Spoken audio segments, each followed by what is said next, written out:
Құдай бұйырса. Ене деген бұл қоғамды қоғам болған, айрықша біз сияқты мұсылман қоғамды жөнелеп тілменен мұсылман емес, еш жүзінде мұсылман қоғамды тәрбиелеп чоңайта тұрған адамдар мына сіздерсіңдер. Сондықтан аздағы болса келіп, дінімізді оқып, үйреніп, бірдеме оқып, өзімізге жаңа бір мағлұмат, жаңа бір нәрсе алып тұрсақ,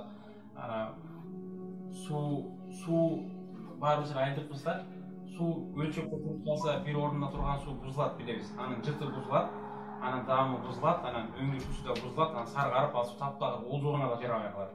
Ошол сияқты адамдағы бір мағлұмат таласында келіп тұр, бір белгілі бір жерге келіп, бір еш жаққа жылбай тұрып қалса, адамдар бұзылады.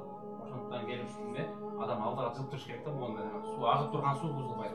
Сондықтан біз де ағып тұрушымыз керек. Жаңа бір мағлұмат алып жашауымызды тоқтап, жаңа бізде жашау болған кетеді.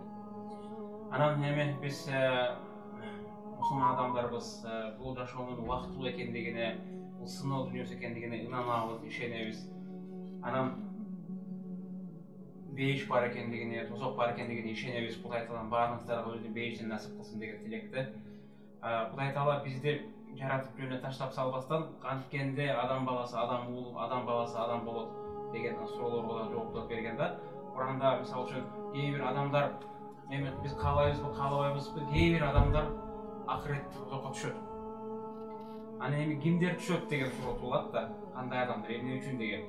Анан Кудай Таалам өзү баяндайт да, ошол келечекте кээ бир адамдар Кудай Тааланын жазасын тартып болот. Эмне себептен алар кандай адамдар эле деген суроо туулса мындай дейт. Лахум кулубун ла яфкахуна биха. Алардын жүрөктөрү бар болчу тирүү кезинде, бирок алар жүрөктөрү менен эч нерсени түшүнчүмөс дейт да. Эч нерсени кабыл албайт эле. Валахум азан ла ясмауна биха. Алардын кулактары бар эле, бирок укпайт эле дейт да. Бирдеме айтсаң жаман көрөт. И дагы баштадым болду айтчы. Валахум аюн ла юбсируна биха. Көздөрү бар эле, бирок көрбөйт эле. Акыйкатты айлаган чөйрөнү карап, мына азыр биз реалдуу жашоодо жашап атабыз. Бирок ушул эле учурда дагы башка бир параллель деп коет орусча, дагы бир реалдуу алам бар да. Бул акырет аламы. Ал нерсени дагы эмне? Биз адам акылдын көзү менен көрөт. Демек, биз мурда мусулман элбиз. Мындан эми жаштар билбешиңер мүмкүн, жашыл эжелер билет. Мындан 15-20 жыл мурда биз кандай эл элек, азыр кандай эл болдук. Негизи эле Кудай Таала жараткан махлуктардын арасынан бир гана адам баласы бузулууга, Кудай жараткан табияттан чыгып кетүүгө жөндөмдүү да. Башка эч бир жан жаныбарлар, өсүмдүктөр эч кимиси бузулбайт. Кудай Таалам кандай программаны киргизип койгон болсо, ошол боюнча жашайт, ошол боюнча кетет. Уйлоогун кылат, койлоогун кылат, дагы башка. Биз адам баласы адам болуп жараткан, бирок эмне? Кудай Таалам жараткан табияттан чыгып, башка нукка бурулуп кетет экен.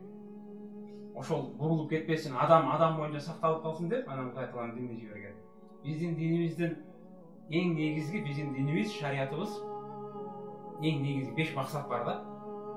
Ошол 5 максатты жүзөгө ашыруу үчүн келген биздин динибиз, шариятыбыз. Биринчиси адамдын жалгыз Кудай Таалага болгон ыйманын сактоо. Кудай бирөө эле. Жалган кудайлар көп. Эгер ошол Кудай Таалага болгон ыйманыңды туура ишенимди сактап алсаң, анда жалган кудайларга сыйынып, анан адам барып жолдон чыгат. Экинчиси адамдын акылын сактоо. Акыл. Билесизби, кыргыздын акыл деген сөзү барбы? Ошол кыргыздын акыл деген сөзү араб тилиндеги акыл деген сөздөн алынган. Алим акыл деп араб элинде билесиз эмнени айтат? Жипти айтат. Кадим жип барбы? Уй байлаган. Ошол арабтар акыл деп айтат.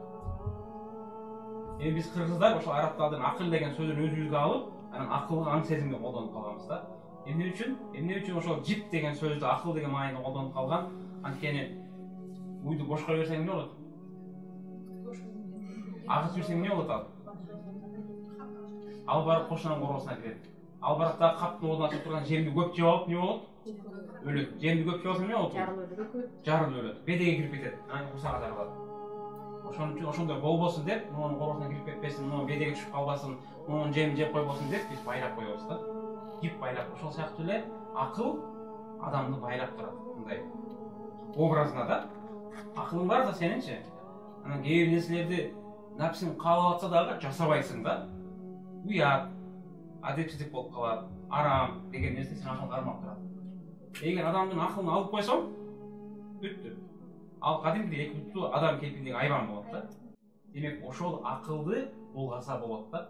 Адамдын акылын булгап койсо болот. Айрыкча мына акыркы доордо технология өнүккөн мезгилде адамдын акылын уурдап же булгап койсо болот. Демек ошондой булганычтардан шарият сактайт. Андан кийинкиси адамдын намысын сактоо, ариетин, абийирин сактоо.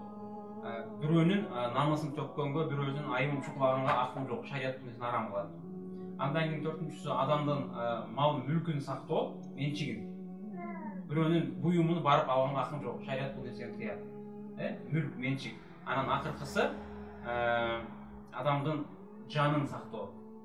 Бирөөгө барып бейчеки күнөөсү жок, бирөөгө кол көтөргөнгө, анын өмүрүн алганга акыл жок. Ушул 5 нерсе караңыз, адамдын ишенимин сактайт, акылын, адамдын абийирин, мал мүлкүн, адамдын жанын. Шарияттын эң негизги 5 максаты ушулар. Эгерде биз шариятыбызды, динибизди түшүнбөсөк, анда мына нерселер акындык менен бузула баштайт. Анан коомдун турмушта биз көрүп аткан акыл жоголо баштайт. Акыл жоголо баштагандан кийин кыз болобу, эркек болобу айырмасы жок.